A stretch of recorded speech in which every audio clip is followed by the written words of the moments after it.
Batting কিংবা bowling দুই বিভাগে এ যেন এক নতুন বাংলাদেশ। পারভেজ হোসেন ইমনের রেকর্ড গড়া সেঞ্চুরির পর মুস্তাফিজের বোলিং নৈপুণ্য, সবকিছুর বিপরীতে কোপকাত প্রতিপক্ষ সংযুক্ত আরব আমিরাত। ফলস্বরূপ সিরিজের প্রথম ম্যাচ জিতে এগিয়ে গেল টিম বেঙ্গল টাইগার্স। ইমন মুস্তাফিজের দুর্দান্ত পারফরমেন্স ও টাইগারদের ম্যাচ জয় নিয়ে বাকিটা জানবো রিপোর্টে। টিম ম্যানেজমেন্ট আমার উপর বিশ্বাস রেখেছে আর আমি সেই আস্থার প্রতিদান দিয়েছি। শান্তর বদলে একাদশের সুযোগ পেয়ে সেঞ্চুরি হাঁকিয়ে ঠিক এটাই বলেছেন পারভেজ হোসেন ইমন। রেকর্ড বইয়ের পাতা ওলটপালট করে বাংলাদেশের টি-20 ইতিহাসের দ্বিতীয় ব্যাটার হিসেবে আন্তর্জাতিক ক্রিকেটে 3 অঙ্কের ম্যাজিক ফিগার স্পর্শ করা, দীর্ঘ 9 বছর ধরে যেই কাজটা দ্বিতীয় কেউ করতে পারেনি সেটাই করে দেখালেন বামহাতি এই ওপেনার। শারজা ক্রিকেট গ্রাউন্ডে আজকের আগে সংক্ষিপ্ত ফরম্যাটে 9 ছক্কা মারার রেকর্ড ছিল না কারো দখলে, সেটা করে দেখিয়েছেন আজ বাংলাদেশের ইমন।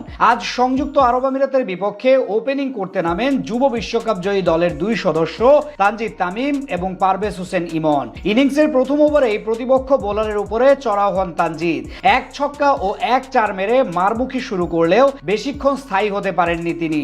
দ্বিতীয় ওভারে মতিউল্লাহ খানের অফ স্টাম্পের অনেক বাইরের বল উইকেট কিপারের হাতে ক্যাচ দিয়ে সাজ করে ফিরেন এই ওপেনার। তবে এক প্রান্ত আগলে রেখে দারুণ ব্যাট করতে থাকেন পারভেজ হোসেন ইমন। একের পর এক বাউন্ডারি মেরে পুরো গ্যালারিতে উত্তাপ ছড়াতে থাকেন তিনি।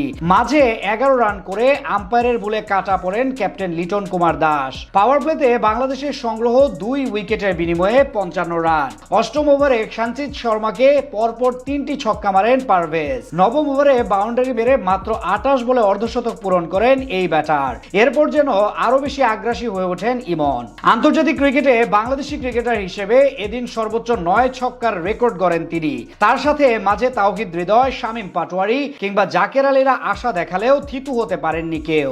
একাই লড়াই করে শেষ পর্যন্ত একবার জীবন পেয়ে 53 বলে দ্বিতীয় বাংলাদেশি হিসেবে টি-20 ফরম্যাটে সেঞ্চুরি পূরণ করেন ইমন। আর বাংলাদেশের পুঁজি দাঁড়ায় 191 রান। জবাব দিতে নেমে স্বাগতিক সংযুক্ত আরব আমিরাতের শুরুটাও ছিল দেখার মতো। বিশেষ করে এক প্রান্ত দিয়ে প্রথম থেকে আগ্রাসী ব্যাটিং করতে থাকেন ক্যাপ্টেন মোহাম্মদ ওয়াসিম। অন্যদিকে 2-4 মেরে 9 রান করে হাসান মাহমুদের শিকার হয়ে ফেরত যান জুয়াইব খান। 3 নম্বরে নেমে 3 বল স্থায়ী হন আলিশান শরাফু, তাকে ফেরান মুস্তাফিজুর রহমান। 2 উইকেট হারানোর পর দলের হাল ধরেন ওয়াসিম এবং রাহুল চোপড়া। দুজন মিলে ধীরে ধীরে গলার কাটা হয়ে দাঁড়ান বাংলাদেশের। 10ম ওভারে 32 বলে অর্ধশতক পূরণ করেন আরব আমিরাত কাপ্তান ওয়াসিম।